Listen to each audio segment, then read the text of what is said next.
Thank you, Robert, for coming to talk to us about a recently published book you've edited, A Companion to Ignatius of Loyola. Let's start off by talking about the origins of the book. The origin of this volume was a conversation that I and my colleagues had at the 16th Century Conference in San Juan, Puerto Rico in 2013, I believe it was.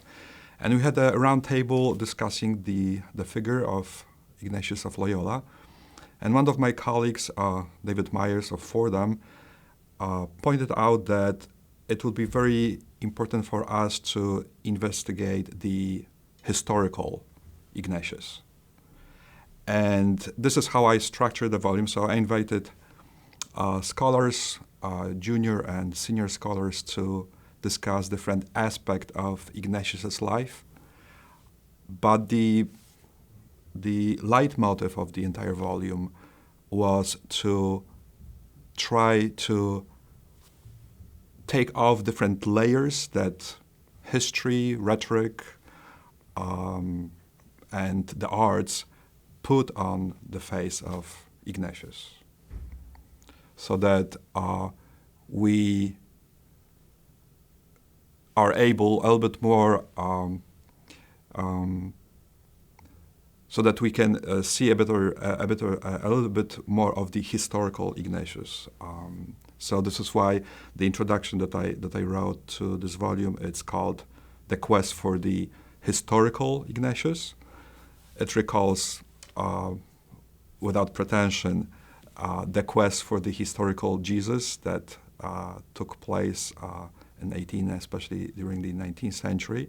And again, that was the same kind of operation, trying to separate the reality, historical reality of a figure, historical figure, from the myth, from the history that manipulated that historical reality.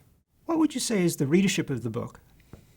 The readership, I would say, definitely mainly scholars interested in Ignatius, but because Ignatius was such an important figure for the entire 16th century, which is obviously the century of the Reformations and of the Renaissance, so the beginning of early modern period. Therefore, anybody interested in early modern history should be, I think, interested in this volume. And also because Ignatius is the founder of the Society of Jesus. So in my view, the more we know about Ignatius himself, the more we know about his motive, his goal of founding the Society of Jesus, meeting his companions at the University of Paris, and how the society itself actually developed. How did you decide what would be included in the volume? It was a very difficult task because obviously for such a colossal figure, it is very difficult to be exhaustive.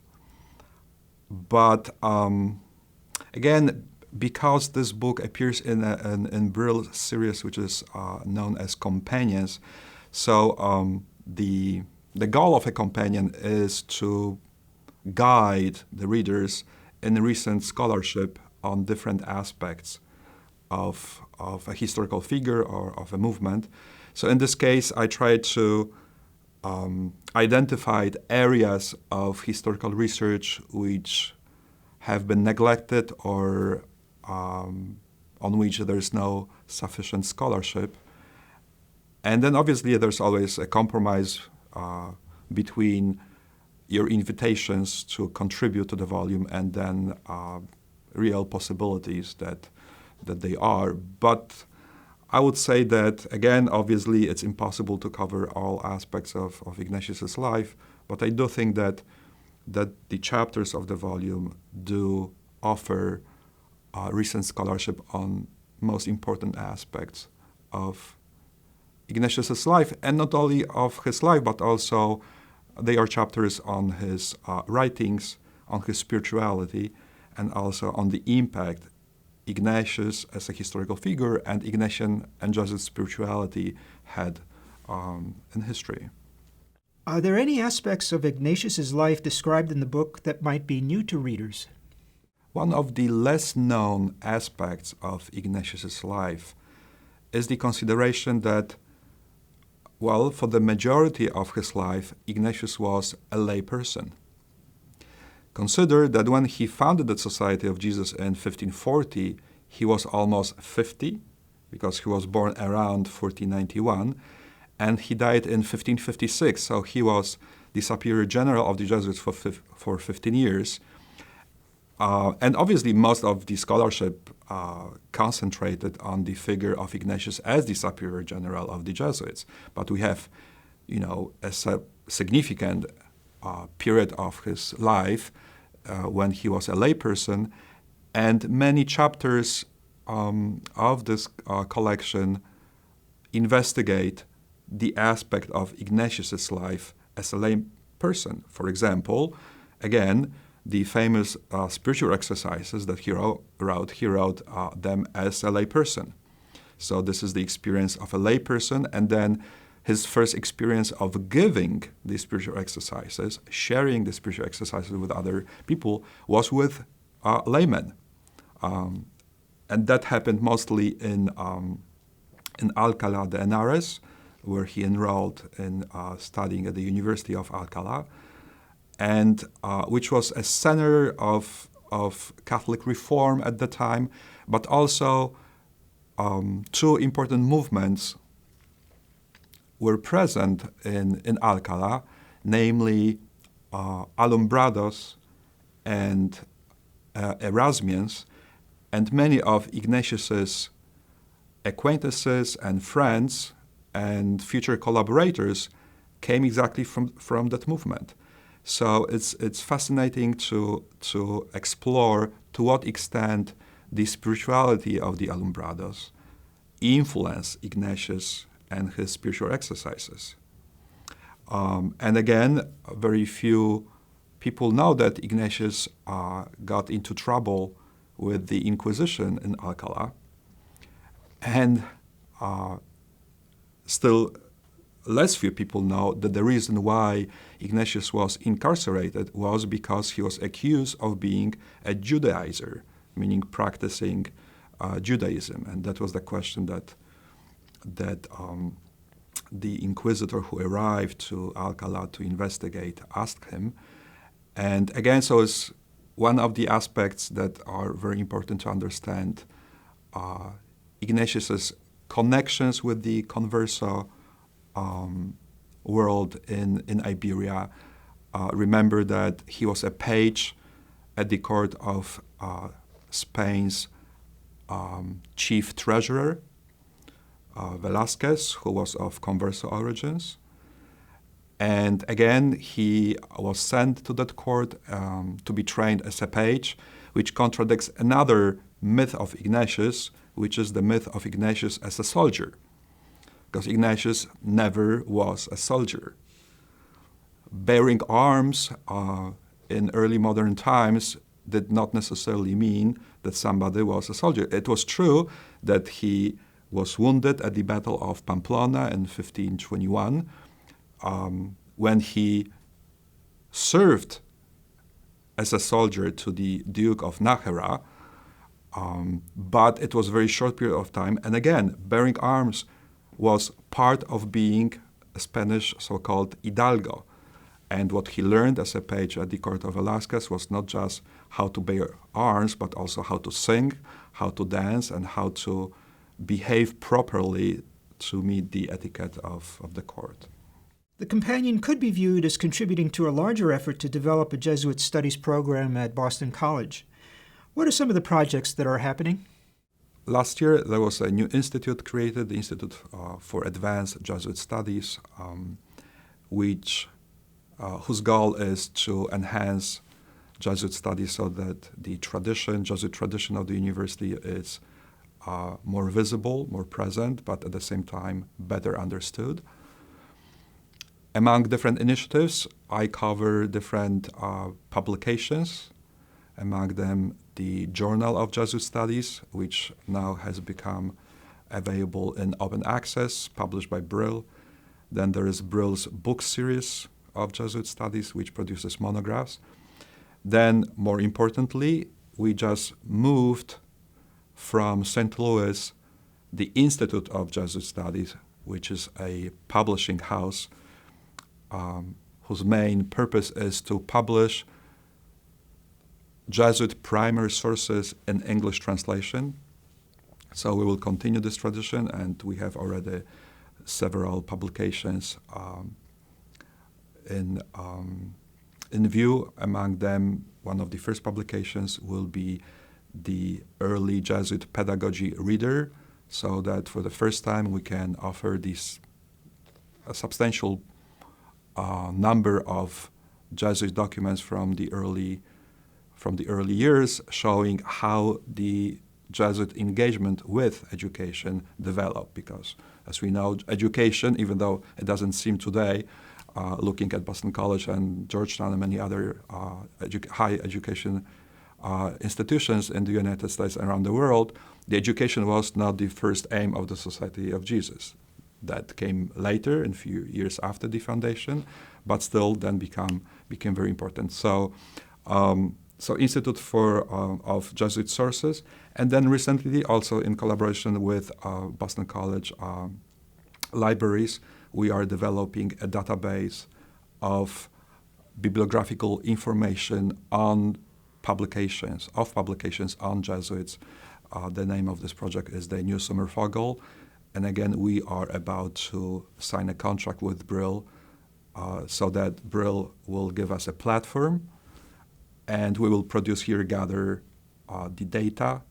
And again, this kind of database will be available in open access, meaning for free and available to anybody here and around the world. What do you hope will be the takeaway for readers of the book? By training, I'm a historian, and therefore I'm interested in making sure that we understand historical event and historical figures in its historical context. Historical context is extremely important to understand better who Ignatius, in this case, was and what was his impact on the history, not only of the Society of Jesus, obviously, but also on the history of early modern world. So my main purpose was kind of taking away myth and trying to, obviously it's never possible, but to try to see Ignatius in his historical context, in its historical reality. I mentioned before, there are some very widespread myth about Ignatius. So it's the myth of Ignatius, the soldier that I mentioned before, very popular. Therefore, well, if Ignatius was the soldier, that means that he ran the Society of Jesus as a military organization, which is absolutely untrue, because even if we call him a general, well, general is an adjective, Latin adjective. A comparison might be today, Secretary General of the United Nations. It's not a military general. General means that he overlooks generally the entire organization. Then there's a question of obedience to the Pope, special link of the Jesuits. Well, that special fourth vow is not really the vow of obedience to the Pope, but it's a vow to be ready to go anywhere, especially if the Pope invites that specific Jesuit to go anywhere in the world. So it's more a vow of being ready to go and to be sent, just like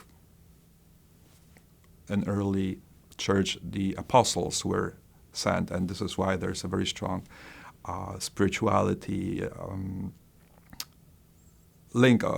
link to Saint Paul in Jesuit spirituality, right? So it's preaching, it's being this consciousness of being sent.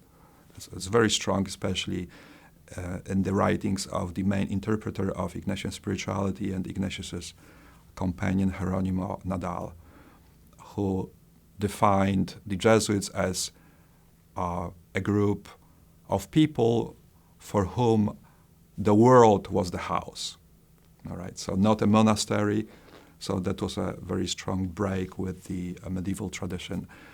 Another myth, obviously, it's Ignatius founding the Society of Jesus as a counterpart to Lutheran Protestant Reformation. And this is one of the major misunderstanding of history, because Ignatius has very little understanding of Protestantism, especially in early years. Obviously, it came later. And for sure, as we read the documents, early documents, the Society of Jesus was not founded to fight Protestantism. If you look at the first documents, the definition of who the Jesuits were, there was not even a word referring to Protestantism or to Luther. But paradoxically enough, it was the early Jesuits who contributed to the creation of that myth, especially after the death of Ignatius in 1556. One of his closer collaborators defined Ignatius, but only after his death, as a David fighting against the Goliath who was Luther. Therefore, they were trying to look at some parallelism in chronology, but they were absolutely false, and it was more of a rhetoric that was created about the foundation and the purpose of the Jesuits. So I hope that some of the chapters of this collection will demolish the popular, non-historical view of Ignatius and of the Society of Jesus. What might future scholarship in Jesuit studies explore about Ignatius? There is one of the sources of our misunderstanding of Ignatius is the incorrect ahistorical way of interpreting primary sources. Now, Ignatius authored, as we know, the spiritual exercises. We have just a few sheets of his diary, which is a very interesting source of information about his spirituality. And the gift of tears, for example. Very few people know that one of the major gifts that Ignatius considered was the gift of tears, meaning that he would cry when he was conscious of the presence of God. And there is one painting that actually shows a few tears on his face, but it's not the usual way, again, of presenting Ignatius, right? If you think of Rubens and presenting Ignatius in a priestly robe, well, this is a very, very different way. Also, the sculpture of Ignatius here on our campus is a very different way of looking at Ignatius. But the main primary sources that, in my opinion, was misunderstood is the so-called autobiography. Now, autobiography suggests that Ignatius wrote an account of his life, but this is, again, untrue. Ignatius, towards the end of his life, told some parts of his life to his close collaborator, Camera.